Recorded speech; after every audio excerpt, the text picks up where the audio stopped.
I just hit a year in remission. And honestly, this last year has been really tough. Going through survivorship sometimes is harder than going through your cancer treatment.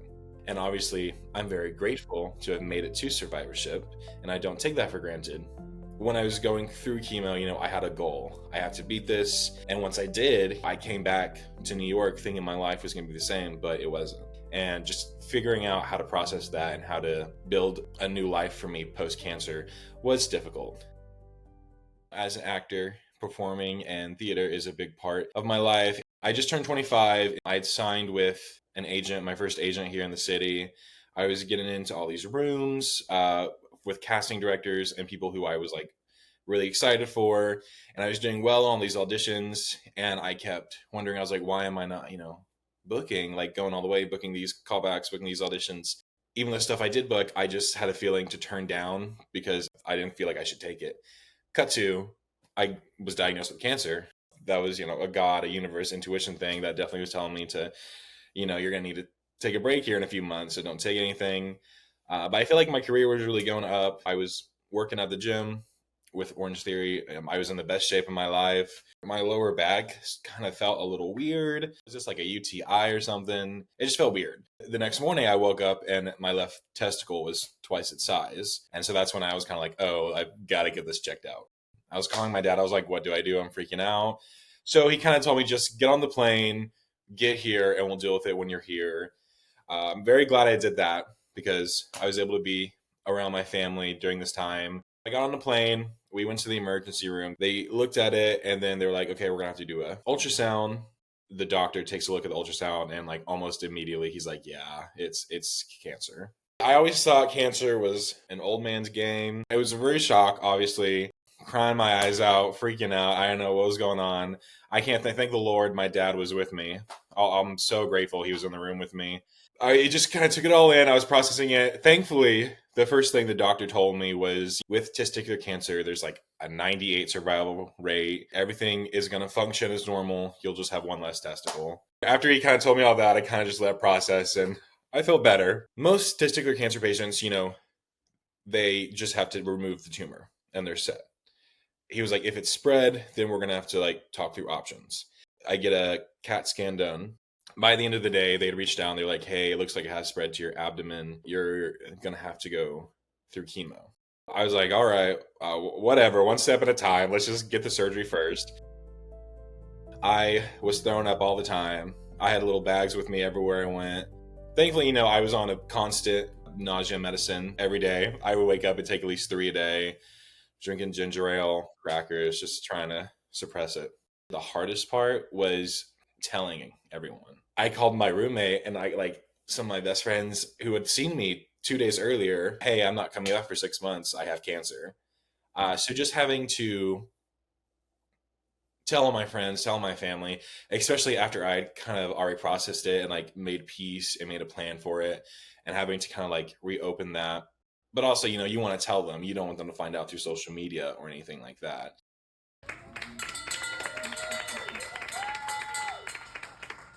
We had those nurses there, cheering everyone on. And I was at that point, I was out of it. I was like, okay, I got my mom get the picture and I was like, okay, let's go home. I have a great support system here in New York City with all my friends and a lot of my coworkers, and then also with all my family and old friends back in Arkansas. I was very supported throughout the entire journey. I had friends who would like call me every day after chemo, see how I was doing. Sometimes I wouldn't answer. I'd be like, I'm going to bed. I can't talk to you right now. That's like the toughest thing about getting cancer in your 20s is thankfully none of your friends know what that's like. Going through that, it was tough because even though I had friends there for me, I just didn't have really that connection with anybody who knew I was going through. Until, unfortunately, I had just came back to the city after finishing chemo, and a good friend of mine was diagnosed with testicular cancer as well. Thankfully, I was able to kind of be there for him and help him through that. And that's kind of what inspired me to start Ballin Studios. The idea I had started as a podcast like last January, and through trial and error, it's gone to this production company where we produce shows here in New York City. And it's to really focus on raising awareness for testicular cancer through art, storytelling, and content. We just had our first show this last August. Huge success, so much fun. We've got a fun Christmas one planned for this December, and it's been going really well. I've been really focusing more on that aspect of theater, less on performing. Still, obviously, going in, auditioning, doing the grind. I would still consider myself an actor and performer, still love to do it, but I have found something I am extremely interested in with this as well, in hand raising awareness and funds. A percentage of all the income we make from those shows or from whatever else we do goes to the Testicular Cancer Society. I've met so many such talented cancer survivors here in the city who are also performers. And so just figuring something like that out to where we can use our talents to spread awareness.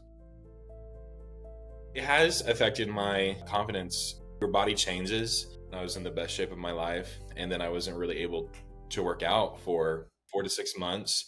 And even when I was able to go out and play tennis or go for a walk, my stamina was shot. And so that kind of took a long time for me to develop back. And even still, I'm not really anywhere close to where I was before I was diagnosed. For my chemo, all my hair went away and it hasn't grown back nearly as thick as it used to be. It's affected, my confidence a little bit in regards to my body image. But, we're on the up and we're just finding ways to love ourselves through it. It's tough to get back on the horse after going through chemo. Whenever you are dating someone, you've always got to have the conversation about, I don't have a testicle, missing one, you know what I mean? I just hit a year in remission. And honestly, this last year has been really tough for me. And I tell people, going through survivorship sometimes is harder than going through your cancer treatment. And obviously, I'm very grateful to have made it to survivorship, and I don't take that for granted. But especially as a person who's very goal oriented, when I was going through chemo, I had a goal. I had to beat this.